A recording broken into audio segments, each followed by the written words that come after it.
Hi, this is Stephanie, the Digital Technology Librarian at Manlius Library. Welcome to this walking tour of historic downtown Manlius. This video is an adaptation of a presentation created by Claire Lovell for the Manlius Historical Society using images from the New York Heritage Digital Collections. We'll begin our tour here on Fayette Street, just where the sign is at the intersection of 92 and 257. Some of the best photos from our collection were taken in the summer of 1965, so you'll see a lot from that era.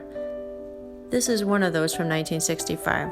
From here you can see a house that has been replaced by Key Bank, and in the distance the V Mobile Flying Station and Snowtop. Walking along further, we have this exciting picture because it shows the house at the point. That house was moved, and there was the Bank of America there until recently, and is now the Café Cubal. Continuing along Fayette Street, we come upon the former location of the Scoville Faucet Factory. A man named Sumner Whitney began a foundry in 1844, and according to one source, sold it to Elijah Upson Scoville in 1875. Another source has a more complicated history of Scoville and Mr. Losey, buying out other investors in the Manlius agricultural works. Elijah Scoville was born in Manlius in 1837 to a mother, Eliza, who was native to the new village herself.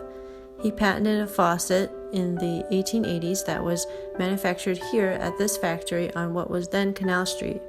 This was called Perfection Faucet for oil or any liquid, and was marketed for molasses use especially. It's grainy, but this 1902 postcard advertises the molasses gate out of E.U. Scoville's factory in Manlius.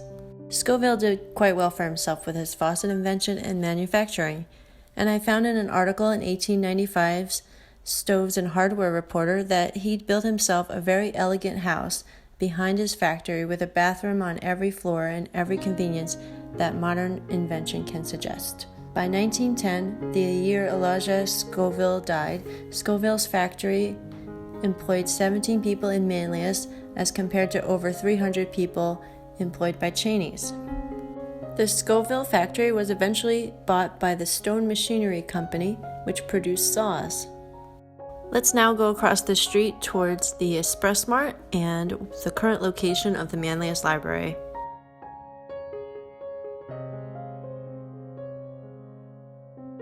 This was taken from the Manlius Mart parking lot where they advertised that we give plaid stamps.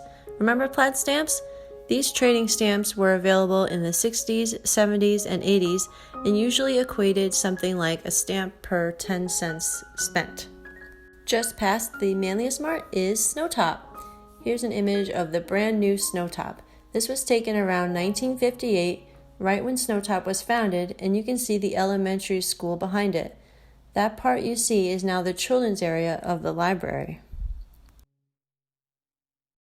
Just past Snowtop, we find the former location of Cook's at the Swan Pond restaurant, opened in 1957. The restaurant offered one of the first fast food takeout menus created by owner Claude Cook.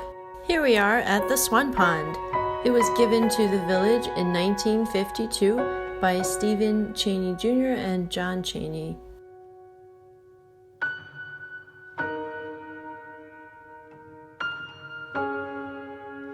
Do you remember the pine tree on that island? From here, let's look across the street where you can see where Chilson's gas station once stood. The original building is long gone. However, this is the location of the first schoolhouse built in the town of Manlius. We're now approaching Seneca Street. Did you know the large building across the street was once located where Burger King is now? That building was once known as Arley's Hotel. Here's a view of this intersection taken in 1948. Crossing Fayette Street, we can take a closer look at where Arley's Hotel once stood. Here's a view looking down the north side of Seneca Street. We don't know for sure what business this came from, but we have this great shot of an ice cream and soda fountain shop on East Seneca Street, and it would make sense that this is the interior of the ice cream business we just saw. Let's jump across the street and look at these buildings.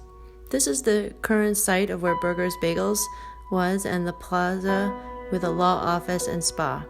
This building, I'll call Fowler's, is now where Pavone's Pizza is. In 1874, according to Sweets Atlas, at least one of these buildings was Hamlin's grist mill. The Fowler building faced Wesley Street directly, as does the Pavone's and Voltage Video building today. Here is another view of the Fowler building, which I've mentioned earlier. Here's a front view of Trinity Presbyterian Church, first established in 1815 with the church built in 1819. The church stood at the corner of Washington and East Seneca Street in Manlius. At the top of this steeple was the weather vane in the shape of a trumpeting angel known as Gabriel the Messenger. When the Presbyterian church was demolished in 1940 to make way for the municipal building, Gabriel found a home on top, and there it remains today, 200 years old. Directly across the street, you can see where Donahue's shaving parlor was located. It's been built up in the back since this photo was taken. This building was known as the Vasto Building because of Frank Vasto's ice cream shop and grocery store. So as we've pieced together these old buildings, we poked around history and genealogy sites for names. We did the same thing for Frank Vasto. And what do you think we found? Poor Frank Vasto met a grisly fate in 1922. He was lying in bed in a rear room with a broken leg while his brother served customers at the counter.